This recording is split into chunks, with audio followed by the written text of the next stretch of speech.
السلام علیکم ورحمۃ اللہ وبرکاتہ۔ الحمدللہ رب العالمین والصلاة والسلام علی اشرف الانبیاء والمرسلین نبینا محمد وعلی آلہ وصحبہ اجمعین، اما بعد۔ حضرات و خواتین، آج دوسری شب قدر ہے، یعنی 23ویں رات ہے۔ آپ تمام لوگوں کا ہمارے اس پروگرام کے اندر استقبال ہے، اور آج جس موضوع کو لے کر کے ہم آپ کے سامنے حاضر ہوئے ہیں وہ موضوع ہے اللہ کے رسول صلی اللہ علیہ وسلم کا ان لوگوں کے ساتھ سلوک جو لوگ غلطیاں کرتے تھے اور گناہ کرتے تھے، یعنی گناہ کرنے والے اور غلطیاں کرنے والوں کے ساتھ اللہ کے رسول صلی اللہ علیہ وسلم کا برتاؤ کیسا تھا۔ ناظرین اکرام، ہم تمام لوگ یہ بات بخوبی جانتے ہیں کہ اللہ کے رسول صلی اللہ علیہ وسلم اس دنیا کے اندر رحمت للعالمین بنا کر بھیجے گئے۔ یہ لقب خود اللہ تبارک و تعالیٰ نے اپنے کلام کے اندر نبی صلی اللہ علیہ وسلم کو عطا فرمایا۔ چنانچہ اللہ تبارک و تعالیٰ نے فرمایا کہ وَمَا أَرْسَلْنَاكَ إِلَّا رَحْمَةً لِلْعَالَمِينَ، کہ ہم نے آپ کو تمام عالم کے لیے، تمام دنیا والوں کے لیے رحمت بنا کر کے بھیجا ہے۔ اس میں کوئی شک نہیں کہ اللہ کے رسول صلی اللہ علیہ وسلم ایک ایک ذات کے لیے، ایک ایک مخلوق کے لیے سراپا رحمت ہیں۔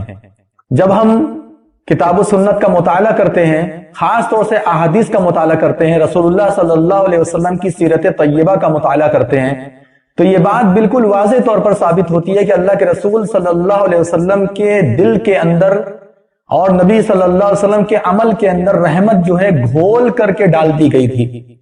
نبی صلی اللہ علیہ وسلم بہت زیادہ رحیم شفیق تھے، اور جن لوگوں کا سامنا ہوا اللہ کے رسول صلی اللہ علیہ وسلم کے ساتھ، چاہے گناہ کی حیثیت سے چاہے خطا کی حیثیت سے، وہ بھی اس دنیا کے اندر اعلیٰ درجے کے لوگ تھے۔ اللہ کے رسول صلی اللہ علیہ وسلم کو جن لوگوں کی رفاقت نصیب ہوئی ان کو ہم لوگ صحابہ اکرام رضوان اللہ علیہم اجمعین کہتے ہیں۔ اور آپ جانتے ہیں اس دنیا کے اندر انبیاء اکرام کے بعد سب سے بہترین جماعت، سب سے بہترین لوگ اللہ کے رسول صلی اللہ علیہ وسلم کے زمانے کے لوگ تھے، یعنی صحابہ اکرام تھے، اور ان کے اوپر سب سے زیادہ شریعت کی پابندی نافذ ہوتی تھی۔ سب سے زیادہ سختی کے ساتھ اگر شریعت پر چلنا ہوتا تھا تو ان صحابہ اکرام پر کو چلنا ہوتا تھا۔ وجہ اس کی کیا تھی؟ وجہ اس کی یہ تھی کہ وہ لوگ آنے والی نسلوں کے لیے آئیڈیل ہونے والے تھے، وہ لوگ آنے والے لوگوں کے لیے اسوہ اور نمونہ ہونے والے تھے۔ تو جو لوگ اسوہ اور نمونہ ہوتے ہیں آنے والے لوگوں کے لیے، ان لوگوں کے اوپر ذمہ داریاں بھی ویسے ہی بڑھ جاتی ہیں، ہے یا نہیں؟ حقیقت ان کے اوپر ذمہ داری ویسے ہی بڑھ جاتی ہے۔ ایک آدمی عام مسلمان ہے، اس کا اتنا زیادہ خیال لوگ نہیں رکھتے ہیں، وہ کیسا کام کرتا ہے کیسا کام نہیں کرتا اس کا لوگ زیادہ خیال نہیں کرتے۔ لیکن وہیں دوسری جانب اگر کوئی عالم دین ہو، کوئی حافظ کلام ہو، اسی طریقے سے بڑے عہدے پر فائز ہو مسلمانوں کے درمیان، تو ایسی صورت میں لوگ اس کی ایک ایک حرکات و سکنات پر غور کرتے ہیں، ایک ایک چیز پر غور کرتے ہیں اور دیکھتے ہیں کہ یہ کہیں غلطی تو نہیں کر رہا ہے، کہیں کوئی غلط کام تو نہیں کر رہا ہے، یہ کیوں؟ تاکہ اس کے ذریعے سے اس کو بدنام کیا جا سکے، اس کو ذلیل اور رسوا کیا جا سکے، اور لوگوں کے سامنے یہ بیان کیا جا سکے کہ دیکھو یہ اس لائق نہیں ہے لیکن تم لوگ اس کو اس لائق سمجھتے ہو۔ تو اس لیے جو لوگ ذمہ دار قسم کے لوگ ہوتے ہیں ان لوگوں کے اوپر شریعت کی پابندی بہت زیادہ ہو جاتی ہے۔ اگر وہ شریعت کی پابندی نہیں کریں گے تو ایسی صورت میں وہ لوگ اسوہ اور نمونہ نہیں بن سکتے۔ لوگ کہیں گے دیکھو یہی تمہارے صحابہ ہیں، یہ ایسے ہی تھے، ان کو بات کرنے کی تمیز نہیں تھی۔ اس لیے ان لوگوں کو زیادہ دین پر چلنے کا مسئلہ درپیش تھا، لیکن اس کے باوجود ان لوگوں سے غلطیاں ہوتی تھی، یہ لوگ غلطیاں کرتے تھے اور کبھی کبھی گناہ بھی کرتے تھے۔ اب ہم یہ دیکھیں گے کہ اتنے زیادہ اہم ہونے کے باوجود، اتنے زیادہ حساس ہونے کے باوجود، ان لوگوں کے تعلق سے رسول اللہ صلی اللہ علیہ وسلم کا معاملہ اور نبی صلی اللہ علیہ وسلم کا سلوک کیسا تھا، یعنی ان صحابہ اکرام کے تعلق سے کیسا سلوک تھا۔ آپ جانتے ہیں جو بہت زیادہ قریب ہوتا ہے کسی کا، جو بہت زیادہ اہم ہوتا ہے کسی شخص کے نزدیک، اتنا ہی زیادہ اس کے اوپر سختی بھی وہ کرتا ہے تاکہ اس کو کچھ سننے کو نہ ملے۔ اس لیے ہم جس ذات کے بارے میں بات کرنے جا رہے ہیں وہ بہت ہی اہم ترین ذات اور اہم ترین شخصیات. اس لیے نبی صلی اللہ علیہ وسلم کا معاملہ جب اتنے سخت لوگوں کے ساتھ ایسا تھا، سخت مطلب دین پر سختی سے عمل کرنے والے لوگوں کے ساتھ ایسا تھا، تو ہم جیسے گنہگاروں کے ساتھ کیسا سلوک رہا ہوگا، اور نبی صلی اللہ علیہ وسلم عام لوگوں کے ساتھ کیسا سلوک کرتے ہوں گے، آپ اسی سے اندازہ لگا سکتے ہیں. ہم آپ کے سامنے بیان کریں گے اللہ کے رسول صلی اللہ علیہ وسلم اور صحابہ اکرام کے درمیان کا معاملہ، اللہ کے رسول صلی اللہ علیہ وسلم اور صحابہ اکرام کے درمیان کا سلوک. ایسے گنہگار لوگ، ایسے خطا کار لوگ، ایسی غلطیاں کرنے والے لوگ جب نبی صلی اللہ علیہ وسلم کے پاس آتے تھے، رسول اللہ صلی اللہ علیہ وسلم کیسے ان کے ساتھ برتاؤ کرتے تھے. آپ جانتے ہیں کہ صحابہ اکرام ایک ایسی جماعت تھی جو بہت زیادہ توبہ کرنے والی، بہت زیادہ اللہ رب العالمین سے ڈرنے والی جماعت تھی. اللہ تبارک و تعالیٰ کا تقوی اور اللہ رب العالمین کا ڈر ان کے دل دماغ کے اندر بالکل رچا اور بسا ہوا تھا. ایسے لوگ تھے، یہ بہت زیادہ توبہ کرنے والے، جلد سے جلد اپنے گناہوں کی معافی مانگنے والے یہ لوگ تھے. ہم ان لوگوں کے بارے میں آپ کے سامنے تذکرہ کریں گے، کیونکہ نبی صلی اللہ علیہ وسلم کے سامنے کون خطا کار تھا، کون گنہگار تھا؟ وہی لوگ نہ تھے جو صحابہ اکرام کی شکل میں تھے، اور کون تھا؟ ہم لوگ تو اس وقت تھے نہیں، تابعین تو تھے نہیں، تبع تابعین تو تھے نہیں، کون بچا؟ یہی صحابہ اکرام کی ذات بچی. تو ان لوگوں کے ساتھ کیسا سلوک ہوتا تھا؟ پہلے آپ اس بات کو جان لیں کہ اللہ کے رسول صلی اللہ علیہ وسلم بہت زیادہ رفیق اور رحیم تھے تمام لوگوں کے بارے میں، صحابہ اکرام کے تعلق سے بھی اور عام لوگوں کے تعلق سے بھی. یعنی عام لوگوں کا مطلب یہ ہے کہ وہ صحابہ اکرام جو اعلیٰ درجے پر فائز تھے اور وہ صحابہ اکرام جو اعلیٰ نہیں تھے لیکن بہرحال صحابہ اکرام تھے. تو ان لوگوں کے ساتھ، تمام کے تمام لوگوں کے ساتھ رسول اللہ صلی اللہ علیہ وسلم کا جو معاملہ تھا وہ بہت ہی رفیقانہ تھا اور بہت ہی رحیمانہ تھا. اللہ کے رسول صلی اللہ علیہ وسلم بہت ہی نرمی کرتے تھے اپنے صحابہ اکرام کے ساتھ، بہت ہی عاجزی اور بہت ہی محبت کے ساتھ پیش آتے تھے. اور اسی طریقے سے نبی صلی اللہ علیہ وسلم صحابہ اکرام کو گناہوں کی سختی بتاتے تھے، اس کی ہولناکی بتاتے تھے، یہ بتاتے تھے کہ دیکھو یہ گناہ کتنا سخت ہے، اس سے بچ کر کے رہو. یہ ایک تربیت کا انداز بھی تھا. گناہ بہت سخت تھا، اس طرح کے گناہوں سے تم لوگ بچ کر کے رہو. اور اسی طریقے سے جو نبی صلی اللہ علیہ وسلم نے خطاب استعمال کیا، رسول اللہ صلی اللہ علیہ وسلم جس طریقے کا اسلوب اختیار کیا صحابہ اکرام کے ساتھ، وہ بہت ہی بہترین اسلوب تھا. اور کبھی کبھی عقل کا بھی استعمال کرتے تھے. لوگوں کو سمجھانے کے لیے نبی صلی اللہ علیہ وسلم کبھی کبھی عقل کا بھی استعمال کرتے تھے، یعنی عقل سے بھی سمجھاتے تھے کہ دیکھو یہ کام تمہارے لیے اچھا نہیں ہے. جیسے ہم آپ کے سامنے ایک مثال پیش کرتے ہیں.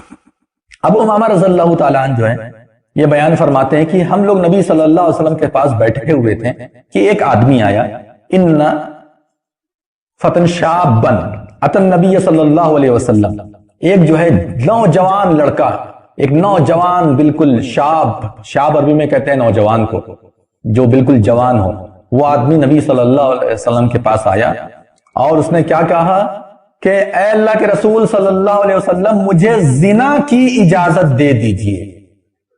اے اللہ کے رسول صلی اللہ علیہ وسلم مجھے زنا کی اجازت دے دیجئے. ابھی اس نے زنا کیا نہیں ہے، وہ چاہ رہا ہے کہ میں زنا کروں، اور اتنا ڈر اس کے اندر ہے کہ وہ جا کر کے زنا نہیں کرتا ہے بلکہ آ کر کے اجازت مانگتا ہے.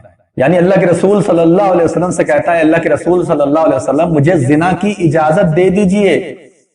اللہ کے رسول صلی اللہ علیہ وسلم نے دیکھا کہ یہ ابھی زنا کر کے تو آیا نہیں ہے، اس کو سزا دی نہیں جا سکتی ہے، اور اسی طریقے سے اس نے کچھ اقرار بھی نہیں کیا ہے ایسا. اب اس کو کیسے ہمیں سنبھالنا ہے، اب اس کو کس طریقے سے ہمیں بتانا ہے، کس طریقے سے ہمیں راستے پر لانا ہے.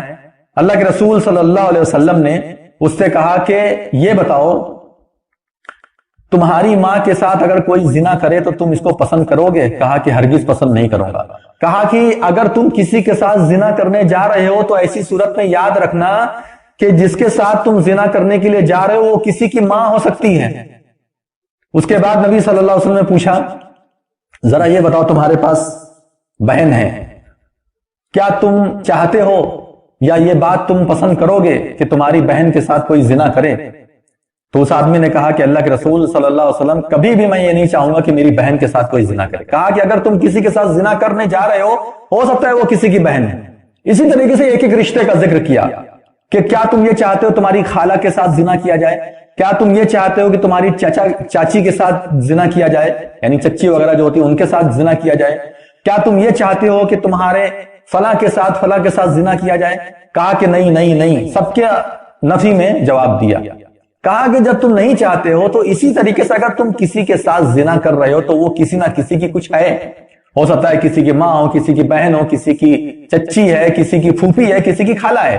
اس کے بعد اللہ کے رسول صلی اللہ علیہ وسلم نے فرمایا کہ اللہم اغفر ذنبہ، اللہ تبارک و تعالیٰ اس کے گناہ کو معاف کر دے، وطہر قلبہ، اور اللہ تبارک و تعالیٰ اس کے دل کو پاک کر دے، بالکل صاف کر دے، وحسن فرجہ، اور اے اللہ رب العالمین اس کی شرمگاہ کو پاک کر دے، یعنی اس کی شرمگاہ جو غلط راستے کی طرف جانے کے لیے تڑپ رہی ہے اور جو شیطان اس کو ورگلا رہا ہے، راستے سے بھٹکانے کی کوشش کر رہا ہے، اللہ تبارک و تعالیٰ تو اس کی شرمگاہ کو محفوظ کر دے، پاک کر دے، اور اس کی شرمگاہ کو غلط راستے کی طرف جانے سے روک دے۔ یہ اللہ کے رسول صلی اللہ علیہ وسلم کا غلطی کرنے والے کے ساتھ تعامل تھا، برتاؤ تھا، سلوک تھا۔ ہمارا سلوک کیسا ہے وہ بھی بہت زیادہ غور کرنے کی بات ہے۔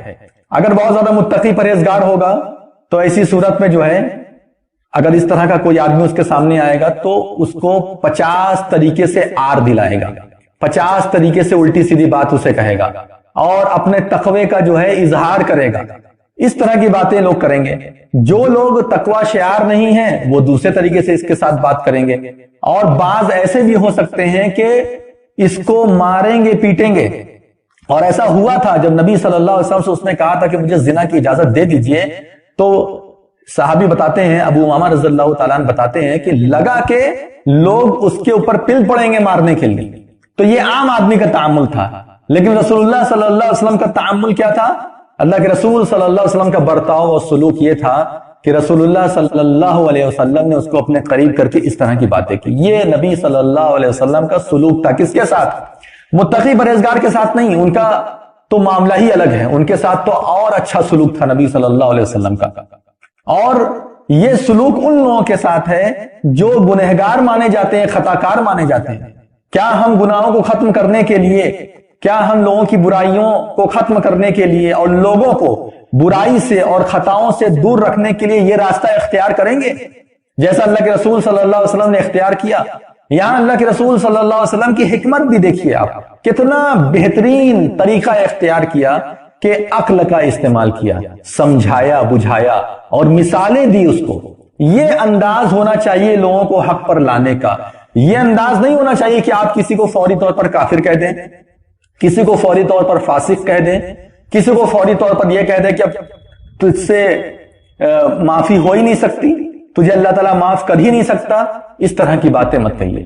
ایک مرتبہ کیا ہوا کہ ایک آدمی ایسا ہی کہہ رہا تھا کہ اللہ تبارک و تعالیٰ صرف مجھے معاف کر دے، اللہ تبارک و تعالیٰ صرف میرے اوپر رحم کر دے، یعنی وہ سب کو اس سے الگ۔ اللہ کے رسول صلی اللہ علیہ وسلم نے فرمایا کہ من ذا الذی یتألی علی الا اغفر لفلان، کہ اللہ تبارک و تعالیٰ یہ فرماتا ہے، یعنی حدیث قدسی ہے، من ذا الذی علی اللہ، کہ کون ایسا شخص ہے جو اللہ رب العالمین پر یہ قسم کھا کر کے کہتا ہے کہ اے اللہ تو مجھے معاف فرما دے، باقی کسی کو معاف مت کر۔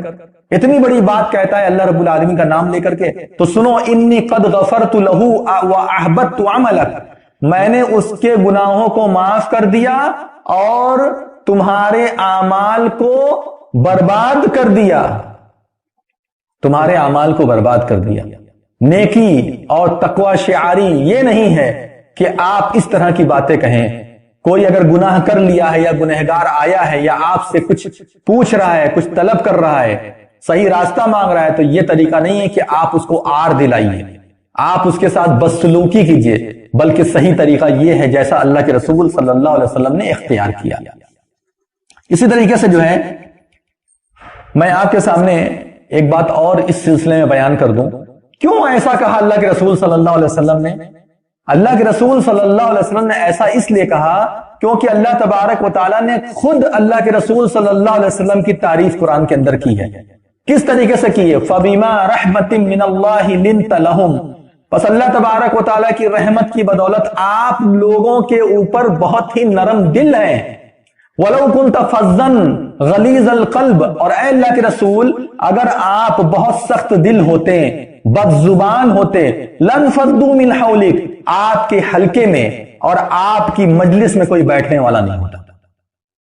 علامہ ابن کثیر رحمہ اللہ، جنہوں نے تفسیر ابن کثیر لکھی ہے، بہت بڑے عالم دین گزرے، بہت بڑے امام گزرے ہیں، وہ فرماتے ہیں لَوْ كُنْتَ سَيِّئَ الْكَلَامِ قَاسِيَ الْقَلْبِ عَلَيْهِمْ لَنْفَضُّوا عَنْكَ وَتَرَكُوكَ، کہ اللہ تبارک و تعالیٰ نے جو یہ بات کہی ہے اس کا مطلب یہ ہے کہ اے نبی صلی اللہ علیہ وسلم اگر آپ کلام میں، بات کرنے میں بہت زیادہ برے ہوتے ہیں اور اسی طریقے سے آپ دل کے بہت زیادہ سخت ہوتے ہیں ان لوگوں کے اوپر، تو آپ کے پاس کوئی نہیں بیٹھتا، سب آپ سے بھاگ جاتے، وَتَرَكُوكَ، اور سارے لوگ آپ کو چھوڑ دیتے، کوئی آپ کے ساتھ نہیں رہتا۔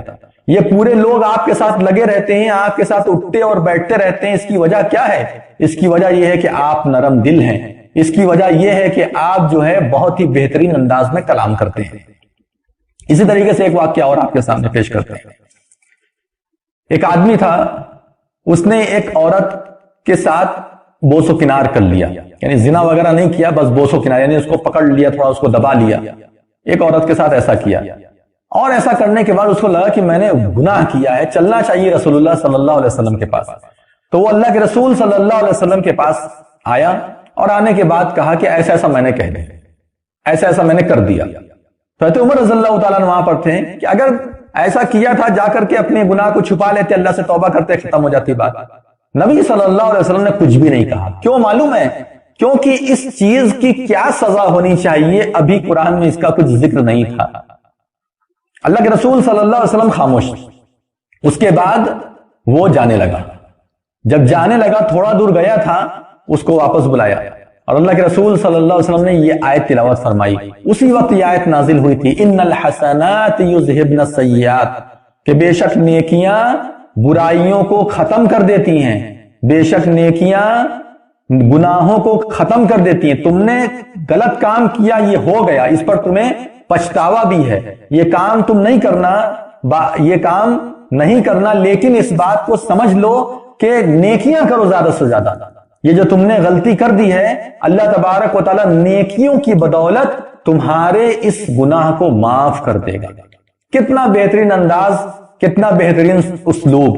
اور جب یہ آیت نہیں تھی نبی صلی اللہ علیہ وسلم کے پاس تو آپ بالکل خاموش تھے، آپ بالکل خاموش تھے۔ یہ تربیت کا بھی انداز ہے، اور خطاکاروں کے ساتھ، گنہگاروں کے ساتھ کیسا برتاؤ اور سلوک کرنا چاہیے وہ بھی ہمیں یہاں پر سمجھ میں آتا ہے۔ اسی طریقے سے آپ کے سامنے جو ہے ایک اور واقعہ بیان کرتے ہیں، حضرت عائشہ رضی اللہ تعالی عنہ کے تعلق سے ہے۔ عائشہ رضی اللہ تعالی عنہ جو ہے وہ بہت ہی بہترین عورت تھی اس دنیا کے اندر، ام المومنین تھی۔ لیکن ہوتا ہے کبھی کبھی کیا ہے کہ ہر آدمی انسان ہے، کہیں نہ کہیں کچھ غلطی ہو جاتی ہے۔ صفیہ رضی اللہ تعالی عنہ کو لے کر کے آر دلایا، انہوں نے صفیہ رضی اللہ تعالی عنہ کو لے کر کے آر دلایا، چونکہ صفیہ رضی اللہ تعالی عنہ بھی نبی صلی اللہ علیہ وسلم کی زوجہ محترمہ تھی، ام المومنین تھی۔ تو نبی صلی اللہ علیہ وسلم جب ان کا ذکر کر رہے تھے تو عائشہ رضی اللہ تعالی عنہ کو تھوڑا اچھا نہیں لگ رہا تھا۔ اور آپ جانتے ہیں یہ سوکنوں کا معاملہ ہوتا ہے، ایک مرد کی اگر 2-3 بیویاں ہوں تو اتنا آسان نہیں ہے کہ بہت آسانی کے ساتھ زندگی چلائی جا سکے۔ جب نبی صلی اللہ علیہ وسلم بھی اس سے 2-4 ہوئے تو ہم اور آپ کون ہیں، یا وہ لوگ جو 2-4 شادیاں کی ہیں وہ لوگ کون ہیں؟ اللہ کے رسول صلی اللہ علیہ وسلم کے سامنے صفیہ رضی اللہ تعالی عنہ کے بارے میں عائشہ رضی اللہ تعالی عنہ نے فرمایا کہ حسبک عن صفیہ، آپ صرف صفیہ کی بات کرتے ہیں وہی کافی ہے، اور ان کے بارے میں قضا قضا یعنی کچھ باتیں کہی۔ مقصد یہ تھا قصیرہ، وہ جو ہے ناٹی ہے، یعنی وہ ناٹی، اس ناٹی عورت کے چکر میں آپ پڑے۔ ناٹی مطلب جس کا قد جو ہے کم ہوتا ہے اس کو ناٹی کہا جاتا ہے، چھوٹے قد والی، جسے یہاں کی زبان میں گڈے وغیرہ بولا جاتا ہے۔ تو یہ کہہ دیا صفیہ رضی اللہ تعالی عنہ۔ اللہ کے رسول صلی اللہ علیہ وسلم نے فرمایا کہ لقد قلتی کلمتن، تم نے بہت ہی خطرناک بات کہی ہے۔ دیکھیں یہ غصہ آنا لازمی تھا، یہ بہت بڑی بات تھی، اس پر غصہ آنا لازمی تھا، کیونکہ یہاں ایک عورت کی توہین کی جا رہی ہے، ایک انسان کی توہین کی جا رہی ہے۔ اسلام نے کسی انسان کی عزت کے ساتھ کھیلنے کا بھی کسی کو حکم نہیں دیا، نہ اجازت دی ہے کہ آپ کسی کی عزت کے ساتھ کھیلیے، یہ بالکل بھی جائز نہیں ہے۔ کہا کہ اے عائشہ تم نے ایسی بات کہی ہے کہ اگر لو مزجت بماء البحر لمزجت، اگر یہ بات، یہ کلمہ جو تم نے کہا ہے، اگر یہ سمندر کے پانی میں ڈال دیا جائے تو سمندر کا پورا پانی کڑوا ہو جائے گا۔ اتنی خطرناک بات تم نے کہی ہے۔ سوچئے اللہ کے رسول صلی اللہ علیہ وسلم نے اس ایک جملے کو پسند نہیں کیا۔ خطا ہوئی یہاں پر، چونکہ خطا تھوڑا بڑے درجے کی تھی اور ایک عورت کی توہین ہو رہی تھی۔ یہ اسلام میں عورت کا مقام ہے، یہ اسلام میں عورت کا مقام ہے، خالی جھنڈا اونچا کرنے کے لیے نہیں کہ عورت کو ان کے حقوق دو، عورت کے ان کے حقوق دو۔ اسلام نے پائی پائی کا حقوق دیا ہے اور ذرہ ذرہ برابر بھی کسی بھی چیز کو چھوڑا نہیں ہے، ہر چیز کا حق ادا کیا ہے، ذرہ ذرہ برابر بھی خیال کیا ہے ہر چیز کا۔ کہا کہ یہ عورت کی توہین ہے، تم ایسی بات کہتے ہو ایک عورت کے تعلق سے، اگر تمہاری یہ بات سمندر میں ڈال دی جائے تو پورا سمندر جو ہے کھارا، یعنی بالکل کڑوا ہو جائے، کھارا تو کھارا کڑوا ہو جائے تمہاری اس بات سے۔ کتنی سخت بات اللہ کے رسول صلی اللہ علیہ وسلم نے فرمائی۔ اسی طریقے سے اللہ کے رسول صلی اللہ علیہ وسلم کے پاس اگر کوئی ایسا آدمی آتا تھا، جو آدمی ایسا گناہ کرتا تھا جس کے اوپر اسلام میں سزا مقرر کی گئی ہے، جس کے اوپر حد ہے، اگر ایسا آدمی آتا تھا اور وہ اقرار کرتا تھا تو رسول صلی اللہ علیہ وسلم بہت زیادہ احتیاط کرتے تھے حد کے تعلق سے، کہ ایسا نہ ہو کہ ہم جو ہے جلد بازی کر لیں۔ بہت احتیاط کرتے تھے، بہت احتیاط کرتے تھے۔ ایک آدمی کے اوپر اگر حد قائم ہونے والی ہے، یعنی اس نے زنا کر لیا مثال کے طور پہ، تو اگر وہ شادی شدہ ہے تو اس کو رجم کر دیا جائے گا، اور اگر شادی شدہ نہیں ہے تو 100 کوڑے اس کو لگائے جائیں گے۔ زنا مطلب ریپ، بلاತ್ಕಾರ، اور یہ دونوں چیزوں پر ہے، چاہے آپ زنا بالجبر کریں اور چاہے زنا بالتراضی، چاہے رضامندی کے ساتھ کریں چاہے زبردستی کریں۔ شادی سے ہی یہ رشتے حلال ہوتے ہیں، یہ تعلقات حلال ہوتے ہیں۔ بہت سارے لوگ سوچتے ہیں کہ میں بھی راضی، لڑکی بھی راضی، کیا دقت ہے؟ ایسے بھی لوگ ہیں، لوگ سمجھتے ہیں جو زبردستی ہوتا ہے اسے زنا کہا جاتا ہے۔ نہیں بھائی، تھوڑا اپنے علم کی اصلاح کر لیجئے۔ زبردستی کرو، چاہے راضی ہو کر کے کرو، چاہے آپس میں رضامندی سے کرو، کسی بھی صورت میں اسے زنا اسلام میں مانا گیا ہے، کسی بھی صورت میں اس کو اسلام میں زنا مانا گیا ہے اور اس کی سزا ہے۔ تو بہرحال جب نبی صلی اللہ علیہ وسلم پر اس طرح کے لوگ آتے تھے تو اللہ کے رسول صلی اللہ علیہ وسلم بڑا احتیاط کرتے تھے۔ کیسے احتیاط کرتے تھے؟ ماعز اسلمی رضی اللہ تعالیٰ عنہ کے بارے میں آپ نے بہت سنا ہوگا کہ انہوں نے زنا کیا تھا اور وہ اللہ کے رسول صلی اللہ علیہ وسلم کے پاس آئے اور کہا کہ اللہ کے رسول صلی اللہ علیہ وسلم مجھے پاک کر دیجئے۔ اللہ کے رسول صلی اللہ علیہ وسلم نے فرمایا کہ وَيْحَكَ ارجع فاستغفر اللہ وتوب الیہ، جاؤ یہاں سے، جا کر کے استغفار کرو، توبہ کرو اور اللہ رب العالمین کی طرف رجوع کرو، جاؤ یہاں سے۔ نبی صلی اللہ علیہ وسلم نے کچھ پوچھا نہیں، تفصیل نہیں حاصل کی۔ ہم لوگ کیا ہے، کھود کر کے بالکل دھس جائیں گے اندر تک۔ جتنا وہ نہیں بھی بتانا چاہتا ہے نا، وہ بھی بیچارے کو بتانا پڑے گا۔ جو وہ نہیں بتانا چاہتا ہے وہ بھی آپ کے سامنے بتا دے، ایسا ہم برتاؤ کرتے ہیں۔ اور اللہ کے رسول صلی اللہ علیہ وسلم کیا فرما رہے ہیں؟ جاؤ جی، جاؤ یہاں سے، ارجع فاستغفر اللہ، اللہ تبارک و تعالیٰ سے توبہ کرو، استغفار کرو، اللہ تبارک و تعالیٰ تمہیں معاف کرے گا۔ 3 بار اس نے یہی بات کہی، طہرنی طہرنی طہرنی۔ تینوں بار اللہ کے رسول صلی اللہ علیہ وسلم یہی بات کہتے تھے، جاؤ جا کر کے اللہ سے توبہ کرو، جاؤ جا کر اللہ سے توبہ کرو، جاؤ جا کر اللہ سے توبہ کرو۔ 3 مرتبہ ایک رسول، ایک نبی ایک گنہگار کو واپس بھیج رہا ہے۔ اللہ اکبر۔ ہمارے سامنے کوئی گنہگار آ جائے نا، پتہ نہیں کیا کیا کر ڈالیں گے۔ اس کو نصیحت کرنا یا اس طرح کی بات کرنا تو دور کی بات ہے، کیا کیا کر ڈالیں گے ہم خود نہیں سمجھ سکتے، ہم خود نہیں بیان کر سکتے۔ لیکن اللہ کے رسول صلی اللہ علیہ وسلم نے کتنا بہترین انداز اختیار کیا، کہا کہ جاؤ جا کر توبہ کرو، اللہ سے توبہ کرو، جاؤ، اللہ کا معاملہ ہے نا، تم جاؤ اللہ سے سمجھو۔ اس کے بعد جب 3 مرتبہ ہو گیا، 4تھی مرتبہ انہوں نے کہا، اللہ کے رسول صلی اللہ علیہ وسلم نے فرمایا کہ اچھا یہ بتاؤ کس چیز سے تمہیں پاک کریں، کیا تم نے کیا ہے، کیا گناہ ہے آپ کا، کس چیز سے پاکی چاہتے ہو، کس چیز سے جو ہے پاک ہونا چاہتے ہو۔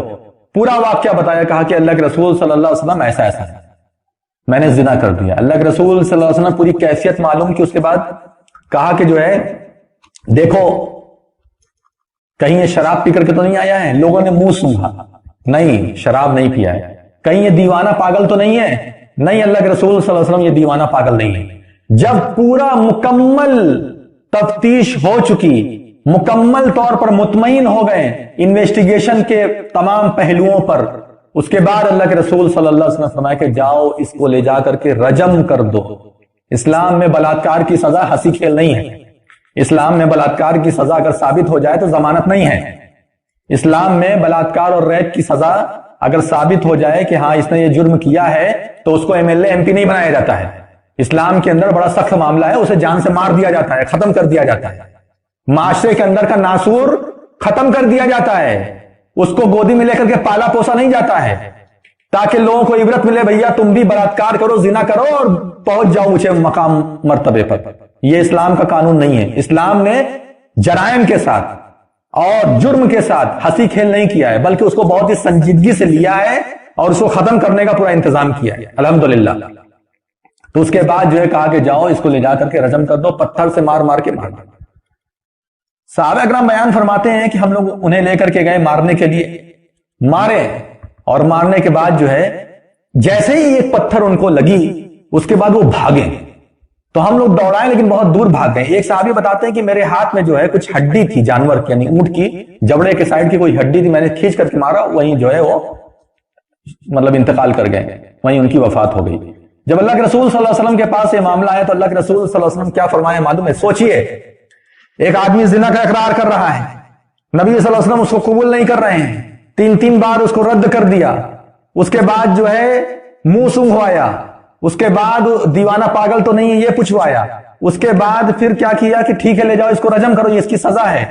اس کے بعد بھی وہ بچ کر کے بھاگنے لگا تو لوگوں نے مار دیا۔ یہ خبر جب نبی صلی اللہ علیہ وسلم تک پہنچی تو آپ صلی اللہ علیہ وسلم نے فرمایا بھاگ گیا تھا تو بھاگ جانے دیتے، چھوڑ دیتے اس کو، جاتا کہیں جا کر کے توبہ کر لیتا، اپنی زندگی گزار لیتا، چھوڑ دیتے۔ یہ آپ مت سمجھیے کہ اللہ کے رسول صلی اللہ علیہ وسلم اس سزا کے ساتھ کھلواڑ کر رہے ہیں، نہیں، بلکہ اللہ کے رسول صلی اللہ علیہ وسلم اس معاملے میں اپنی رحمت کا بھی مظاہرہ کر رہے ہیں۔ اگر وہ بھاگ گیا، تمہارے قید و بند سے بالکل بھاگ گیا تھا تو اس کو چھوڑ دیتے۔ یہ اللہ کے رسول صلی اللہ علیہ وسلم کے رحمت للعالمین ہونے کا بہت بڑا ثبوت، بہت بڑا ثبوت۔ اسی طریقے سے آپ کے سامنے جو ہے ایک اور واقعہ بیان کرتے ہیں کہ اللہ کے رسول صلی اللہ علیہ وسلم نے ایک آیت تلاوت فرمائی، قل یا عبادی الذین اسرفوا علی انفسہم لا تقنطوا من رحمت اللہ، کہو میرے ان بندوں سے جن لوگوں نے اپنے نفس پر ظلم کیا ہے، اللہ رب العالمین کی رحمت سے نا امید نہ ہو۔ اللہ کے رسول صلی اللہ علیہ وسلم کے پاس کچھ لوگ آئے، انہوں نے کہا کہ اللہ کے رسول یعنی محمد صلی اللہ علیہ وسلم آپ کی باتیں بہت اچھی لگتی ہیں، آپ کی باتیں بہت اچھی ہیں، لیکن ہم لوگوں نے اتنا گناہ کیا ہے، اس قدر ہم لوگوں نے زنا کیا ہے، اس قدر ہم لوگوں نے قتل غارت گری کی ہے کہ لگتا نہیں کہ اللہ تبارک و تعالیٰ جو ہے ہمیں معاف کرے گا۔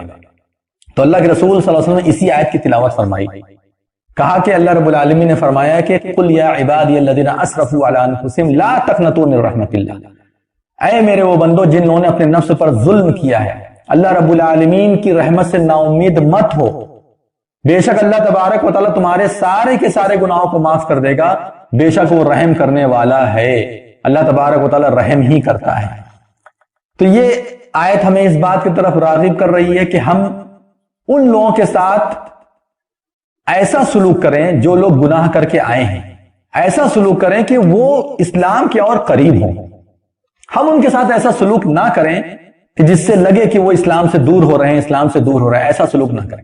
اگر ہم ان کو بہت زیادہ ہولناکی بتا دیں گے، اگر ہم ان کو بہت زیادہ اس طرح کی باتیں بتا دیں گے کہ اب تمہارے لیے معافی نہیں ہے، اتنا تم نے قتل غارت گری کی ہے، اتنا تم نے زنا کیا، اب تمہاری معافی نہیں ہے، تو یہ چیزیں ہو سکتی ہیں کہ اس کو جو ہے اسلام سے دور کر دے، اور اگر اسلام کی طرف وہ آ رہا ہے تو اور زیادہ وہ دور ہوتا جائے، اور زیادہ وہ دور ہوتا جائے ہماری باتوں کو سن کر کے۔ اس لیے اس طرح کی باتیں نہیں کرنا چاہیے، بلکہ بات کیسی کرنی چاہیے؟ بات ایسی کرنی چاہیے جس سے وہ اسلام سے اور قریب ہو۔ اور اسلام کا یہ قانون الاسلام یہدم ما قبلہ، کہ اسلام جو ہے اپنے ما قبل سارے گناہوں کا کفارہ ہو جاتا ہے۔ ایک انسان جب لا الہ الا اللہ پڑھ لیتا ہے تو لا الہ الا اللہ پڑھنے سے پہلے اس نے جتنے بھی گناہ کیے ہیں سارے گناہوں کو اللہ تبارک و تعالی معاف کر دیتا ہے۔ تو یہ اسلام کا جو ہے قانون ہے۔ اسی طریقے سے اللہ کے رسول صلی اللہ علیہ وسلم کبھی کبھی ایسا بھی ہوتا تھا کوئی آدمی گناہ کر کے آتا تھا تو نبی صلی اللہ علیہ وسلم اس سے اس کی کیفیت نہیں پوچھتے تھے، کبھی کبھی ایسا بھی کرتے تھے، یعنی نرمی کرتے تھے کہ کبھی کبھی کیفیت نہیں پوچھتے تھے۔ دیکھیے اللہ کے رسول صلی اللہ علیہ وسلم رحمت للعالمین تھے، اور اللہ کے رسول صلی اللہ علیہ وسلم یہ کوشش کرتے تھے کہ اس آدمی کو کہاں تک جو ہے معاف کیا جا سکتا ہے، اس کی سزا زیادہ سے زیادہ کیا ہو سکتی ہے، کہاں تک اس کو معاف کیا جا سکتا ہے، اس بات کا خیال نبی صلی اللہ علیہ وسلم رکھتے تھے۔ نبی صلی اللہ علیہ وسلم جب ثابت ہو جاتا ہے کہ نہیں اب اس کو سزا دینا ہے تو سزا دیتے تھے، اور سختی سے سزا دیتے تھے۔ ابھی ہم اس کا ذکر آگے کریں گے، لیکن آپ یہ مت سمجھیے کہ نبی صلی اللہ علیہ وسلم ان سزاؤں کے ساتھ کھلواڑ کر رہے ہیں، نہیں، بلکہ اللہ کے رسول صلی اللہ علیہ وسلم کا مقصد یہ تھا کہ اس آدمی کو بچایا جا سکتا ہے، اس کی معافی ہے یا نہیں ہے۔ اس لیے نبی صلی اللہ علیہ وسلم کبھی کبھی بہت زیادہ تحقیق میں نہیں جاتے تھے، بہت زیادہ تفتیش میں نہیں جاتے تھے۔ تو کیا ہوا کہ ایک آدمی آیا اللہ کے رسول صلی اللہ علیہ وسلم کے پاس، اور آنے کے بعد اس نے یہی بات کہی کہ اللہ کے رسول صلی اللہ علیہ وسلم مجھے جو ہے پاک کر دیجئے، کس چیز سے پاک کر دیجئے، کس چیز سے کیجئے۔ اس نے اس طرح کی باتیں نہیں بتائی۔ اللہ کے نبی صلی اللہ علیہ وسلم نے پوچھا کیا تم نے جو ہے ہمارے ساتھ نماز پڑھی ہے، گھر سے وضو کیے، گھر سے وضو کرنے کے بعد ہمارے پاس آئے، اور آنے کے بعد جو ہے کیا تم نے جو ہے ہمارے ساتھ نماز پڑھی؟ کہا کہ ہاں ہم نے نماز پڑھی ہے۔ کہا کہ بس جاؤ اللہ تبارک و تعالیٰ سے توبہ کرو، اللہ تبارک و تعالیٰ تمہیں معاف کرے گا۔ اس کے بعد بھی اگر وہ ڈیٹیل بتاتا تب نبی صلی اللہ علیہ وسلم کچھ ایکشن لیتے ہیں، یا اگر کوئی گواہ ہوتا وہ گواہ آ کر کے بولتا کہ اس نے ایسا ایسا کام کیا ہے تو اس پر نبی صلی اللہ علیہ وسلم ایکشن لیتے ہیں۔ لیکن چونکہ اللہ کے رسول صلی اللہ علیہ وسلم نے اس سے تفتیش نہیں کی، اس نے بھی کچھ بتایا نہیں، تو یہیں پر بات جو ہے ختم ہو گئی۔ اسے بھی کہتے ہیں رازداری، اسے کیا کہتے ہیں؟ رازداری۔ اس پر بہت بحث ہے علماء کرام کی، یعنی یہ جو مسائل ہیں اس پر بہت سارے تفصیلات ہیں احادیث کتابوں کے اندر۔ اس میں علامہ ابن حجر رحمہ اللہ فرماتے ہیں من اقر بحد، کہ کوئی آدمی اگر اپنے حد کے تعلق سے کچھ اقرار کرتا ہے، اپنے گناہ کا اقرار کرتا ہے، لیکن ولم یفسر، اس کی تفسیر نہیں کرتا ہے، یعنی کہ کون سا ہم نے گناہ کیا، کیا ہے، اس کی تفسیر نہیں کرتا، اس کی ڈیٹیل بیان نہیں کرتا، فَإِنَّهُ لَا يَجِبُ عَلَى الْإِمَامِ أَن يُقِيمَهُ عَلَيْهِ إِذَا تَابَ، کہ ایسی صورت میں امام کے اوپر واجب نہیں ہے کہ اس کے اوپر حد قائم کرے اگر وہ توبہ کر لیتا ہے۔ اگر وہ خود تفسیر کرے، خود آ کر کے بتائے تو اس کے اقرار پر عمل کیا جائے گا، لیکن اگر وہ خود تفسیر نہیں کرتا بلکہ بات کو مبہم رکھتا ہے تو ایسی صورت میں جو ہے اس کی تفتیش کرنا امام کے لیے ضروری نہیں ہے۔ یہ سزاؤں کے معاملے میں، باقی اور دیگر چیزیں ہیں اس میں جو ہے آپ تفتیش کر سکتے ہیں۔ اسی طریقے سے اللہ کے رسول صلی اللہ علیہ وسلم نے لوگوں کو منع کیا کہ اگر کوئی آدمی گناہ کر دیا، اس کی سزا اسے مل رہی ہے، یا اسی طریقے سے اس کے اوپر حد قائم کی جا رہی ہے، تو تم اس کو الٹا سیدھا مت بولو، تم اس کو گالیاں مت دو، تم اس کے ساتھ بدزبانی یا بد کلامی مت کرو۔ آپ جانتے ہیں غامدی قبیلے کی ایک عورت تھی، اس عورت نے اقرار کیا کہ مجھ سے زنا ہو گیا، اللہ کے رسول صلی اللہ علیہ وسلم مجھ سے زنا ہو گیا۔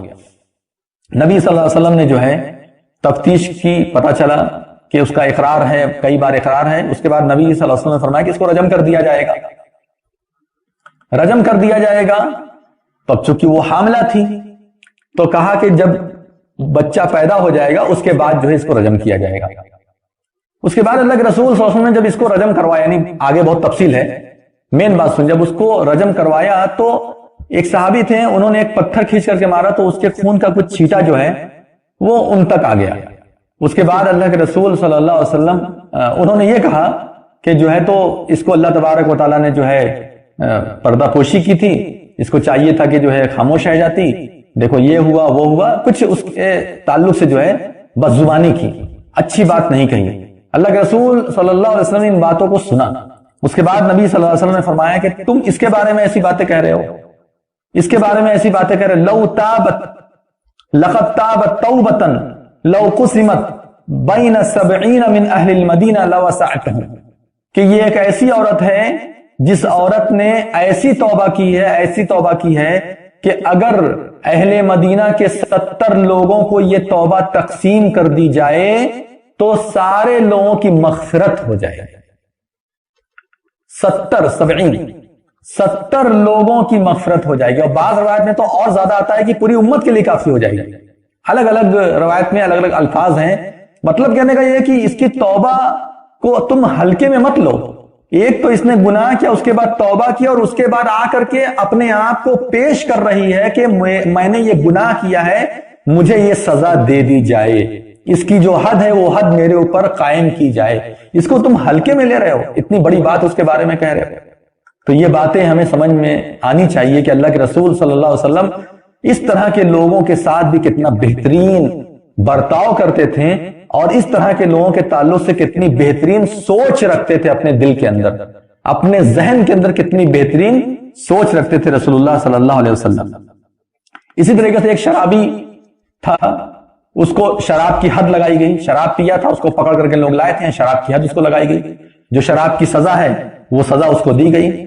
تو ایک صحابی نے ان کے تعلق سے جو ہے ایک لفظ استعمال کیا کہ ما لہو اغزاہ اللہ، یہ آدمی کیا ہے، کیسا آدمی ہے، اللہ تعالیٰ اس کو ذلیل کرے، اللہ تعالیٰ اس کو رسوا کرے۔ تو اللہ کے رسول صلی اللہ علیہ وسلم نے فرمایا کہ لا تکونوا عون الشیطان، شیطان کے مددگار مت بنو تم لوگ، علی اخیکم، اپنے بھائیوں پر۔ یہ باتیں کہہ کہ تم شیطان کو بہت خوش کر رہے ہو، اس نے شراب پیا، اس کو اس کی سزا ملی ہے، لیکن اس کے تعلق سے بد زبانی کرنا، بد کلامی کرنا، اس کی غیبت کرنا، یہ تمہارے لیے جائز نہیں ہے، یہ شیطان کی مدد ہے تمہارے بھائی کے اوپر۔ اس کے بعد اللہ کے رسول صلی اللہ علیہ وسلم نے فرمایا کہ وَلَكِنْ قُولُوا، مگر کیا کہو تم یہ کہو اللہم اغفر لہو، اللہم ارحمہ، اے اللہ تبارک و تعالیٰ اس کو معاف کر دے، اے اللہ تبارک و تعالیٰ اس کے اوپر رحم فرما۔ یہ کہو، یہ مت کہو جو تم کہہ رہے ہو، اس کو ذلیل رسوا مت کرو، اس کی بے عزتی مت کرو، اس کی توہین مت کرو، بلکہ یہ کہو اللہم اغفر لہو، اللہم ارحمہ، اے اللہ اس کو معاف کر دے، اے اللہ اس پر رحم کر دے۔ یہ سب رحمت للعالمین ہونے کے بڑے بڑے ثبوت ہیں کہ اللہ کے رسول صلی اللہ علیہ وسلم کے سامنے جب اس طرح کے لوگ آتے تھے تو بھی کتنی محبت ہوتی تھی، انسانیت کے ناطے کتنی محبت ہوتی تھی رسول اللہ صلی اللہ علیہ وسلم کے اندر۔ اسی طریقے سے کبھی کبھی ایسے بھی خطا کار آتے تھے نبی صلی اللہ علیہ وسلم کے پاس جن پر اللہ کے رسول صلی اللہ علیہ وسلم بہت سخت لفظ بھی استعمال کرتے تھے۔ میں نے بتا دیا کہ انسان کی حرمت بہت بڑی چیز ہے، اگر آپ کسی انسان کی بے عزتی کریں گے، اس کی حرمت کا خیال نہیں کریں گے، تو نبی صلی اللہ علیہ وسلم ایسے موقع پر بہت سخت ہوئے۔ میں نے آپ کو صفیہ رضی اللہ تعالیٰ عنہ کا واقعہ سنایا، اب اس کے بعد ایک اور واقعہ جو ابو ذر رضی اللہ تعالیٰ عنہ کا ہے، انہوں نے اپنے غلام کے تعلق سے بہت ساری الٹی سیدھی باتیں کہی تھی، ان کی ماں کے تعلق سے جو ہے ان کو آر دلایا تھا۔ اللہ کے رسول صلی اللہ علیہ وسلم نے کیا فرمایا تھا معلوم ہے؟ اللہ کے رسول صلی اللہ علیہ وسلم نے فرمایا کہ انک امرؤ فیک الجاہلیہ، اے ابو ذر تم ایسے آدمی ہو جس کے اندر زمانے جاہلیت کی باتیں ابھی بھی موجود ہیں۔ اے ابو ذر تم ایسے آدمی ہو کہ تمہارے اندر زمانے جاہلیت کی بھی باتیں موجود ہیں۔ اتنا سخت الفاظ استعمال کیا آپ صلی اللہ علیہ وسلم نے۔ جب انسانیت کی حرمت کا معاملہ آیا، اگر کسی نے انسان کو بے عزت کیا ہے، اگر کسی نے انسان کی توہین کی ہے، اس کی عزت کا پاس و خیال نہیں کیا ہے، اس کی بے عزتی کی ہے اور اس کی عزت کے ساتھ کھلواڑ کیا ہے، تو ایسی صورت میں اللہ کے رسول صلی اللہ علیہ وسلم نے نرمی نہیں دکھائی، ایسے آدمی کو سخت الفاظ استعمال کیے، سخت لفظ کہیں ایسے شخص کو۔ کیوں؟ کیونکہ یہ انسان کی بات ہے، ہر انسان کا احترام کرنا دوسرے انسان کے اوپر واجب ہے، فرض ہے۔ خود نبی صلی اللہ علیہ وسلم نے حجۃ الوداع کے موقع پر یہ بات کہی تھی کہ دیکھو آج کے دن جو ہے تمہاری عزت، تمہارا نفس، تمہاری جان، تمہاری مال سب ایک دوسرے کے اوپر حرام ہے۔ جیسے یہ حرمت والا مہینہ ہے، جیسے یہ حرمت والا شہر ہے، اور جیسے یہ حرمت والا دن ہے، اسی طریقے سے تم لوگوں کے اوپر جو ہے یہ تمام چیزیں حرام ہیں، کسی کی عزت کے ساتھ کھلواڑ نہیں کر سکتے ہو۔ نبی صلی اللہ علیہ وسلم کبھی ایسا بھی ہوتا تھا کہ غلطی کرنے والا اگر کوئی آتا تھا تو اس کو سدھارنے کا بھی فوری طور پر کام کرتے تھے۔ جیسے معاذ بن جبل رضی اللہ تعالیٰ عنہ کے بارے میں ہے کہ معاذ بن جبل رضی اللہ تعالیٰ عنہ یہ جو ہے بہت لمبی نماز پڑھا دی، ان کی شکایت نبی صلی اللہ علیہ وسلم تک آ گئی کہ یہ سورہ بقرہ پڑھاتے ہیں عشاء کی نماز میں، ہم لوگ کام دھام کر کے آتے ہیں رات میں، اور جب ان کے پیچھے کھڑے ہوتے ہیں سورہ بقرہ پڑھاتے ہیں، سورہ آل عمران پڑھاتے ہیں، اتنی بڑی بڑی سورتیں پڑھاتے ہیں۔ تو اللہ کے رسول صلی اللہ علیہ وسلم نے معاذ بن جبل رضی اللہ تعالیٰ عنہ سے کہا یا معاذ انت فتان، اے معاذ کیا تم فتنہ کھڑا کرتے ہو؟ کیا تم فتنہ کھڑا کرتے ہو؟ لوگوں کے درمیان جو ہے تم ایسا کام کرتے ہو جس سے لوگ پریشان ہو جائیں، آزمائش میں لوگ گھر جائیں، اور ممکن ہے کہ آپس میں نا اتفاقی کی وجہ سے لڑائی جھگڑا ہو جائے۔ اے معاذ تم ایسا کام کرتے ہو؟ اس کے بعد نبی صلی اللہ علیہ وسلم نے صرف یہی بات نہیں کی بلکہ آگے کی ایک بات کہی. آگے معاذ بن جبل رضی اللہ تعالیٰ عنہ سے کہا کہ اے معاذ تم ایک کام کرو، تم سورہ والشمس وضحاہا پڑھاؤ، واللیل اذا یغشا پڑھاؤ، یا اسی سے ملتی جلتی جو صورتیں ہیں وہ تم پڑھاؤ، تاکہ لوگوں کے اوپر نماز کا بوجھ بھی نہ رہے اور لوگ جو ہے خوشی کے ساتھ نماز ادا کریں. ٹھیک ہے. اسی طریقے سے نبی صلی اللہ علیہ وسلم نے ایک مرتبہ بہت سخت الفاظ استعمال کیا ایسے شخص کے لیے جو شخص ایک آدمی کو اس لیے قتل کر دیتا ہے کیونکہ اس نے لا الہ الا اللہ پڑھا اور صحابی کو یہ سمجھ میں آیا کہ انہوں نے اپنی جان بچانے کے لیے یہ کام کیا ہے. ایسی صورت میں اللہ کے رسول صلی اللہ علیہ وسلم نے بہت سخت لفظ استعمال کیے. اسامہ بن زید رضی اللہ تعالیٰ اسامہ بن زید رضی اللہ تعالیٰ اور ایک صحابی تھے، وہ لوگ جو ہے ایک علاقے میں گئے اور وہاں جانے کے بعد جو ہے وہاں کے لوگوں کے ساتھ جو ہے جھگڑا ہوا تھا. اس میں ایک آدمی آیا، یعنی نبی صلی اللہ علیہ وسلم نے اسی مقصد کے تحت وہاں پر بھیجا ہی تھا کہ وہاں جاؤ، جا کر کے وہاں کے مسئلے کو حل کرو. تو وہاں پر جو ہے ایک آدمی آیا، اس کو اسامہ بن زید رضی اللہ تعالیٰ عنہ جو ہے مارنے کے لیے آگے بڑھے. تو جیسے ہی غلبہ حاصل ہو گیا تو اس نے کہا لا الہ الا اللہ. تو جب اس نے کہا لا الہ الا اللہ تو اسامہ بن زید رضی اللہ تعالیٰ عنہ نے اس کو قتل کر دیا. اس کے بعد جب یہ واقعہ نبی صلی اللہ علیہ وسلم کے پاس آیا تو نبی صلی اللہ علیہ وسلم نے پوچھا کہ کیوں اس کو قتل کیا؟ کہا کہ اس نے لا الہ الا اللہ پڑھا تھا اپنے جان کو، اپنے نفس کو بچانے کے لیے. تو نبی صلی اللہ علیہ وسلم نے پوچھا کہ کیا تم نے اس کا سینہ چیر کر کے دیکھا تھا؟ کیا تم نے اس کا سینہ چیر کر کے دیکھا تھا کہ اس نے جو ہے لا الہ الا اللہ تمہارے اور جو ہے تو اپنی جان کو بچانے کے لیے اس نے لا الہ الا اللہ پڑھا ہے؟ کیا ہوگا اس وقت اے اسامہ جب کہ یہ لا الہ الا اللہ لے کر کے قیامت کے دن تمہارے پاس آئے گا؟ اس وقت تمہارا حال کیا ہوگا؟ اس کا مقابلہ کیسے کرو گے؟ اس کے بعد اسامہ بن زید رضی اللہ تعالیٰ عنہ نے فرمایا کہ کاش کہ میں ابھی تک مسلمان نہ ہوتا، اس واقعے کے بعد میں مسلمان ہوتا تو کتنی اچھی بات تھی. یہ بات مجھے نبی صلی اللہ علیہ وسلم کی بہت چبھ گئی. اس سے کیا سمجھ میں آتا ہے؟ اس سے آپ کو یہ سمجھ میں آتا ہے کہ اگر کوئی آدمی لا الہ الا اللہ بول رہا ہے، اللہ کا نام لے کر کے کچھ بات کر رہا ہے تو اس کی بات سن لیجیے. اگر کوئی اللہ تبارک و تعالیٰ کا نام لے کر کے کوئی بات کہہ رہا ہے تو اس کی بات سن لیجیے، اور وہ اگر معافی مانگ رہا ہے اللہ کا نام لے کر کے تو اس کو چھوڑ دیجیے، الا یہ کہ آپ کے سامنے ظاہر ہو جائے کہ نہیں یہ واقعی جو ہے دھوکہ دینے والا آدمی ہے تو بات دوسری ہے. لیکن اگر ایسا نہیں ہے تو آپ اس کو معاف کر دیجیے. پہلی مرتبہ میں آپ یہ طے مت کر لیجئے کہ یہ آدمی جو ہے جھوٹ بول رہا ہے، یہ آدمی اپنی جان بچانے کے لیے اللہ کا نام لے رہا ہے. پہلی ملاقات میں، پہلی بات میں ایسی بات مت کہیے. اسی طریقے سے اللہ کے رسول صلی اللہ علیہ وسلم نے جب یہ دیکھا کہ حدود بالکل نافذ ہونی چاہیے اور وہ وقت آ چکا ہوتا کہ اب حد جو ہے قائم کر دی جائے، تو ایسی صورت میں اللہ کے رسول صلی اللہ علیہ وسلم نے کسی کی سفارش بھی قبول نہیں کی. کسی کی بھی سفارش قبول نہیں کی. کوئی بڑے سے بڑا آدمی بھی آ جاتا تھا تو اللہ کے رسول صلی اللہ علیہ وسلم اس کی سفارش قبول نہیں کرتے تھے. ایک مخزومیہ عورت تھی، اس نے چوری کی تھی، اس کا ہاتھ کاٹنا تھا. اللہ کے رسول صلی اللہ علیہ وسلم نے فرمایا کہ جو ہے جب سفارش آئی، سفارش کی تھی اسامہ بن زید رضی اللہ تعالیٰ عنہ نے ہی سفارش کی تھی، تو اللہ کے رسول صلی اللہ علیہ وسلم نے فرمایا کہ اتشفعوا فی حد من حدود اللہ، کہ کیا تم اللہ تبارک و تعالیٰ کی حد میں سفارش کرنے کے لیے آئے ہو؟ اگر فاطمہ بھی چوری کرے تو اس کا ہاتھ میں کاٹ دوں گا. اس سے کیا سمجھ میں آیا کہ جب حد قائم ہونے کا وقت آ جاتا اور یہ بات بالکل واضح طور پر ثابت ہو جاتی کہ نہیں اب ان کا ہاتھ کاٹا جائے گا یا ان کے اوپر حد لاگو کی جائے گی، اس کے بعد نبی صلی اللہ علیہ وسلم کسی بھی سفارشی کی سفارش قبول نہیں کرتے تھے. یہ بھی گناہ گاروں کے ساتھ اور خطا کاروں کے ساتھ نبی صلی اللہ علیہ وسلم کا ایک معاملہ تھا. یہ بھی ایک معاملہ تھا جو کہ ہمیں سمجھنے کی ضرورت ہے. کیا معاملہ تھا؟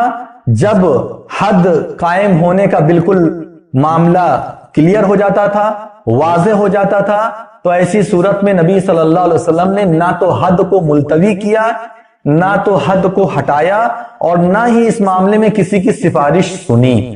اگر کوئی سفارش لے کر کے آیا تو اللہ کے رسول صلی اللہ علیہ وسلم نے اس کو بھی قبول نہیں کیا، بلکہ اسی کو دو چار بات سنا دی کہ تم اللہ رب العالمین کی حد میں آئے ہو سفارش کرنے کے لیے. اللہ تبارک و تعالیٰ کے حد میں کبھی بھی سفارش نہیں کرنا. اللہ کے نبی صلی اللہ علیہ وسلم نے اس چیز کو کبھی بھی قبول نہیں کیا. اور بہت سارے ثبوت ہے جس سے یہ ثابت ہوتا ہے کہ اللہ کے رسول صلی اللہ علیہ وسلم نے فرمایا کہ میں اپنی ذات کے لیے کبھی بدلہ نہیں لیتا ہوں. کسی نے مجھے کچھ کہا، کسی نے مجھے کچھ بولا، میں اپنی ذات کے لیے کبھی کسی سے بدلہ نہیں لیتا ہوں. ہاں اگر کوئی شخص اللہ رب العالمین کے دین کے معاملے میں آئے گا اور اس کے اوپر سزا نافذ ہونی ہے اور وہ ایسا کام کیا ہے جس کی وجہ سے اس کو سزا دی جائے، تو ایسی صورت رب العالمین کے دین کیا ہے. کیونکہ خود اللہ تبارک و تعالی نے فرمایا کہ وَلَا تَأْخُذْكُمْ بِهِمَا رَأْفَةٌ فِي دِينِ اللَّهِ. اس طرح کے لوگوں پر جن کے لیے حد ثابت ہو جائے، جن کا اقرار ثابت ہو جائے، جن کا ثبوت اور گواہی ثابت ہو جائے، ان لوگوں کے لیے آپ اللہ کے دین کے معاملے میں ذرہ برابر بھی نرمی نہیں دکھانا. وَلَا تَأْخُذْكُمْ بِهِمَا رَأْفَةٌ فِي دِينِ اللَّهِ إِن كُنتُمْ تُؤْمِنُونَ بِاللَّهِ وَالْيَوْمِ الْآخِرِ. اگر تم لوگ اللہ تبارک و تعالیٰ پر اور آخرت کے دن پر ایمان رکھتے ہو تو ایسی صورت میں ان کے اوپر نرمی نہیں کرنا، ایسی صورت میں ان کے اوپر رحم مت کرنا. اسی طریقے سے اللہ کے رسول صلی اللہ علیہ وسلم کبھی کبھی گناہ جو ہوتا تھا، منکر جو ہوتا تھا، اس کو مکمل ختم کرتے تھے. سامنے ایسا آدمی ہے کہ اگر نبی صلی اللہ علیہ وسلم ایکشن کچھ لے لیتے ہیں اور وہ آدمی جو ہے انکار نہیں کرے گا، برا نہیں مانے گا، تو نبی صلی اللہ علیہ وسلم نے صرف زبان سے ہی نہیں بلکہ عمل سے بھی منکر کو ختم کیا ہے. مثلا ایک آدمی تھا، اس نے سونے کی انگوٹھی پہنی ہوئی تھی، اللہ کے رسول صلی اللہ علیہ وسلم نے اس کو نکال کر کے پھینک دیا اور کہا کہ یہ وہ چیز ہے جس کے بدلے میں تمہیں آگ بنائی، کیونکہ مردوں کے اوپر اس امت کے اندر ریشم اور سونا حرام ہے. اس امت پر یعنی امت محمدیہ پر ریشم اور سونا حرام ہے. اس کو نکال کر کے پھینک دیا. جب نبی صلی اللہ علیہ وسلم چلے گئے وہاں سے تو اس کے بعد لوگوں نے کہا کہ اس کو اٹھا لو، دوسرے کام میں استعمال کر لینا. تو کہا کہ جس انگوٹھی کو رسول اللہ صلی اللہ علیہ وسلم نے پھینکا ہے، ایسی انگوٹھی کو میں نہیں اٹھا سکتا، میرے اندر اتنی سخت نہیں ہے، میرے اندر اتنی طاقت نہیں ہے کہ میں ایسی انگوٹھی کو اٹھاؤں. تو اس سے کیا سمجھ میں آتا ہے کہ اگر منکر کو ختم کرنے سے کوئی فتنہ نہیں کھڑا ہوا تو اللہ کے رسول صلی اللہ علیہ وسلم نے ایسا بھی کام کیا، انگوٹھی نکال کر کے پھینک دی. اور ایسا بھی تھا کہ اگر اللہ کے رسول صلی اللہ علیہ وسلم نے دیکھا کہ یہاں پر اب ایک انجان آدمی ہے، دیکھیے کوئی انجان آدمی آیا ہے، اس کا تو ایسا اس کے ساتھ ایسا نہیں نہ کر سکتے کہ وہ انگوٹھی پہنا اس کو نکال کر کے پھینک دیں. جس کے ساتھ ملنا جلنا بہت زیادہ ہے، جس کے ساتھ اٹھنا بیٹھنا ہے اور بہت زیادہ جو ہے بے تکلفی ہے، اسی کے ساتھ آپ ایسا کر سکتے ہیں. ایک آدمی نبی صلی اللہ علیہ وسلم کے پاس آیا، اس میں نبی صلی اللہ علیہ وسلم نے صرف اعراض کیا، یعنی صرف جو ہے اپنی ناراضگی ظاہر کی اور فرمایا کہ انک جئتنی وفی یدک جمرۃ من نار، کہ تم میرے پاس آئے ہو، تمہارے انگلی میں ایسی چیز ہے جو کہ آگ کا ایک جو ہے انگارہ ہے، آگ کا ایک ٹکڑا ہے تمہارے ہاتھ میں. تو وہاں پر نبی صلی اللہ علیہ وسلم نے انگوٹھی نکال کر کے نہیں پھینکی بلکہ زبان سے کہہ دینا ہی کافی سمجھا. تو حالات دیکھ کر کے آپ کس کے ساتھ کیسا سلوک کرتے ہیں، منکر کو ختم کرنے کے لیے، منکر یعنی گناہ کو ختم کرنے کے لیے آپ کیسا سلوک کرتے ہیں، وہ آپ کے اوپر ڈیپینڈ ہوگا، حالات کے اوپر ڈیپینڈ ہوگا. یہ بھی ہمیں نبی صلی اللہ علیہ وسلم کی 2 حدیثوں سے پتہ چلتا ہے. اب اس کے بعد جو ہے اگر کوئی شخص گناہ کرتا تھا، کوئی شخص غلطی کرتا تھا، تو ایسی صورت میں اللہ کے رسول صلی اللہ علیہ وسلم کا یہ عمل تھا کہ ذاتی طور پر کبھی کسی کا نام لے کر کے نبی صلی اللہ علیہ وسلم نے کوئی بات نہیں کہی ہے، یعنی اس پہ زجر توبیخ نہیں کی ذاتی طور پر. یعنی اگر کسی ایک آدمی نے کوئی غلط کام کر دیا، کوئی گناہ کر دیا، تو ایسی صورت میں اس کے گناہ کو، اس کی غلطی کو علل اعلان بیان نہیں کیا، بلکہ کیا لفظ استعمال کیا؟ نبی صلی اللہ علیہ وسلم نے استعمال فرمایا کہ ما بال اقوام، لوگوں کو کیا ہو گیا ہے کہ لوگ ایسی ایسی باتیں کہتے ہیں، لوگوں کو کیا ہو گیا ہے کہ لوگ جو ہے اس طرح کا کام کرتے ہیں. کبھی نام نہیں لیا. جیسے کچھ لوگ تھے جو آپس میں شرط یعنی کنڈیشن لگا رہے تھے، کوئی کام کر رہے تھے اس میں شرط لگا رہے تھے، دیکھو یہ کام ایسے ہوگا، ایسے ہوا تو ایسے کرنا ہے، ویسے ہوا تو ایسے کرنا ہے. جیسے ہم لوگ کنڈیشن لگاتے ہیں نا کام میں، اسی طریقے سے وہ لوگ کچھ کنڈیشن لگا رہے تھے. لیکن وہ جو شرط لگا رہے تھے، جو کنڈیشن لگا رہے تھے، اس میں کچھ بات ایسی تھی جو قرآن و حدیث کے خلاف تھی، یعنی شریعت کے خلاف تھی. تو اللہ کے نبی صلی اللہ علیہ وسلم نے اس کا جواب ایسے نہیں دیا کہ اس کو پکڑا یا اس کا نام لے کر کے بیان کیا، بلکہ اللہ کے رسول صلی اللہ علیہ وسلم نے فرمایا کہ ما بال اقوام یشترطون شروطا لیس فی کتاب اللہ، کہ لوگوں کو کیا ہو گیا ہے کہ ایسی ایسی شرط لگا رہے ہیں جو شرط قرآن میں نہیں ہے، اللہ رب العالمین کی کتاب میں نہیں ہے. ایسی شرط کیوں لگا رہے ہیں؟ اس سے کیا ثابت ہوا؟ اللہ کے رسول صلی اللہ علیہ وسلم نے گنہگاروں کے ساتھ یا خطاکاروں کے ساتھ ایسا سلوک کیا ہے کہ ان کو ذاتی طور پہ برا نہ لگے. لیکن اس معاملے میں ایک بات یاد رکھیے گا، اگر کوئی آدمی گناہ کا مرکز بن جائے، اگر کوئی آدمی گناہ کا مرکز بن جائے، کوئی آدمی ایسا کام کرے کہ اس کے ذریعے سے فتنہ عام ہو رہا ہے، تو پوری عوام کو روکنے کے لیے اگر اس کا نام لے لیا جا رہا ہے، اس کی نشاندہی کی جا رہی ہے، تو یہ غلط نہیں ہے. یہ غلط نہیں، کیونکہ نبی صلی اللہ علیہ وسلم نے معاذ بن جبل رضی اللہ تعالیٰ عنہ کا نام لے کر کے یہ بات کہی تھی، یا معاذ انت فتان. کبھی کبھی ایسے حالات آ سکتے ہیں، ہمیشہ ایسے حالات نہیں آئیں گے، لیکن جو آدمی فتنے فساد کا مرکز بن جائے، جو آدمی فتنے فساد کا مرکز بن جائے، ایسی صورت میں اس کا نام لے کر کے بیان کیا جائے گا. مثلا چاند کا مسئلہ ہے بھائی، کچھ لوگ کے لیے آج شب قدر نہیں ہے، آج 23ویں شب قدر ہے نا، کچھ لوگ کے لیے آج جو ہے 24 تاریخ ہے، وہ سعودی کے حساب سے رکھتے ہیں. ٹھیک ہے، یہ ایک الگ مسئلہ ہے، اس پر تو میں نے بہت ساری باتیں بیان کی ہیں. یہاں بیان یہ کرنا ہے کہ اس پر علماء اکرام کے الگ الگ قول ہیں، لیکن اس سلسلے میں جو سب سے بڑی بات ہے وہ یہ کہ امیر کے تابع ہونا چاہیے. جو امیر فیصلہ کرے وہی قابل عمل ہوگا. اور آپ جانتے ہیں کہ بڑے بڑے علماء اکرام، بڑے بڑے مفتیان اعظام نے یہی بات کہی ہے. اب یہاں مجھے یہ کہنا ہے کہ جب امیر نے یہ بات کہہ دی تو اب اس کے خلاف آپ نہیں جا سکتے. لیکن کوئی آدمی ایسا ہے جو امیر کے خلاف لوگوں کو ورگلا رہا ہے، جو پوری امت کے خلاف لوگوں کو ایک جگہ اکٹھا کر رہا ہے، تو ایسی صورت میں جو ہے، ایسی صورت میں اس کا نام لے کر کے اس کے فتنے کو واضح کیا جائے گا تاکہ لوگ اس سے محفوظ رہیں، اس سے بچیں. اسی طریقے سے اللہ کے رسول صلی اللہ علیہ وسلم نے کبھی کبھی جو ہے کوئی ضعیف آدمی ہے، کوئی کمزور آدمی ہے، تو اس کمزور آدمی کو دیکھ کر کے سزا دینے کا مسئلہ تھوڑا سا تخفیف کر دیا. جیسے ایک آدمی کے بارے میں نبی صلی اللہ علیہ وسلم کے پاس بات آئی کہ اس کو 100 کوڑا لگایا جائے گا، یہ آپ نے حکم دیا ہے، لیکن اگر اس کو کوڑا لگایا جائے گا تو وہ مر جائے گا اتنے میں. اب چونکہ اس کی سزا کوڑے لگانا، تو اگر اس کو کوڑا لگایا جائے گا تو کچھ ہی وقت میں وہ مر جائے گا. تو اللہ کے رسول صلی اللہ علیہ وسلم نے فرمایا کہ 100 پتلی پتلی لکڑیاں اکٹھا کر لو اور اکٹھا کر کے 100 لکڑیوں کا ایک گٹھر بنا کر کے ایک ہی بار میں اسے مار دو. تو نبی صلی اللہ علیہ وسلم نے حالات کو بھی دیکھا ہے اور کون گنہگار ہے، اس کا جسم کیسا ہے اس کو بھی دیکھا ہے، کیسی سزا دی جانی چاہیے یہ بھی دیکھا ہے. یہ رحمت للعالمین ہونے کا واضح طور پر ثبوت ہے. اسی طریقے سے اللہ کے رسول صلی اللہ علیہ وسلم کبھی کبھی اتنے بھی غصہ ہو جاتے تھے، اتنے بھی ناراض ہو جاتے تھے کہ نماز جنازہ پڑھانے سے بھی انکار کر دیتے تھے. قرض، ایک بار ایسے ہی ایک آدمی کے بارے میں بات آئی، نبی صلی اللہ علیہ وسلم کے پاس ایک جنازہ آیا. اللہ کے رسول صلی اللہ علیہ وسلم نے پوچھا کہ اس کے اوپر قرض ہے؟ کہا کہ ہاں اس کے اوپر قرض ہے. نبی صلی اللہ علیہ وسلم نے اس کی نماز جنازہ پڑھانے سے انکار کر دیا. کہا کہ تم لوگ نماز جنازہ پڑھ لو، نماز جنازہ ہوگی لیکن تم لوگ نماز جنازہ پڑھ لو، کیونکہ قرض کو رسول اللہ صلی اللہ علیہ وسلم نے بہت بڑا یعنی جرم سمجھایا. اگر کوئی ادا نہ کر رہا ہے، اس کے پاس ہے ادا کرنے کی صلاحیت، پھر بھی وہ ادا نہیں کر رہا ہے، تو اس کو بہت بڑا جرم مانا ہے. تو ایسی صورت میں نبی صلی اللہ علیہ وسلم نے اس کی نماز جنازہ پڑھانے سے انکار کر دیا. ایک صحابی انہوں نے کہا کہ میں اپنی طرف سے اس کا قرض ادا کر دے رہا ہوں. تب نبی صلی اللہ علیہ وسلم نے نماز جنازہ پڑھائی. اسی طریقے سے ایک آدمی تھا، اس نے جو ہے اپنے 70 غلاموں کو وصیت کر دی تھی کہ ساروں کو آزاد کر دیا جائے. آزاد کر دیا گیا. بعد میں یہ پتا چلا کہ اس نے یہ وصیت کی تھی اور اس کے پیچھے اب کوئی بھی مال نہیں ہے. رسول اللہ صلی اللہ علیہ وسلم فرمایا کہ دیکھو 33% سے زیادہ جو ہے وصیت آپ نہیں کر سکتے، لیکن یہاں پر اس نے جو ہے پورے مال کی وصیت کر دی جو کہ حرام تھا. اسلام نے یہ ذکر کیا ہے کہ ثلث مال سے زیادہ وصیت نہیں کی جا سکتی، 33% سے زیادہ. تو اللہ کے نبی صلی اللہ علیہ وسلم نے فرمایا تھا کہ میں تو یہ سوچ رہا ہوں کہ شاید اس کی نماز جنازہ پڑھاؤں یا نہ پڑھاؤں، یعنی میرے ذہن میں یہ بات آ رہی ہے کہ نماز جنازہ اس کی پڑھاؤں یا نہ پڑھاؤں. یعنی اتنا ناراض ہوئے اللہ کے رسول صلی اللہ علیہ وسلم.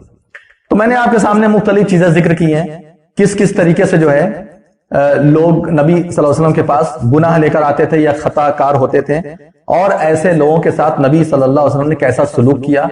یہ چند باتیں تھی جو ہم نے آپ کے سامنے ذکر کی. ایسے ہی ہمیں بھی بننا ہے اور ایسے ہی اسوہ، ایسے ہی نمونہ ہم تمام لوگوں کو بھی پیش کرنا ہے، جس طریقے سے نبی صلی اللہ علیہ وسلم اپنا نمونہ اور اسوہ پیش کیے ہیں. گنہگار اور خطا کار کے ساتھ بہترین سلوک کیجئے، وہ جس چیز کے لائق ہے اس کا اتنے تک اس معاملے کو رکھیے، اور اسی طریقے سے وہ کیسے گناہ سے دور ہو جائے، کیسے خطاؤں سے دور ہو جائے، اس کی آپ کوشش کیجیے۔ یہ جو باتیں ہم نے آپ کے سامنے بیان کی ہیں انشاءاللہ العزیز یہ باتیں کافی ہوں گی۔ اللہ تبارک و تعالی ہم تمام لوگوں کو ان باتوں پر عمل کرنے کی توفیق عطا فرمائے، آمین یا رب۔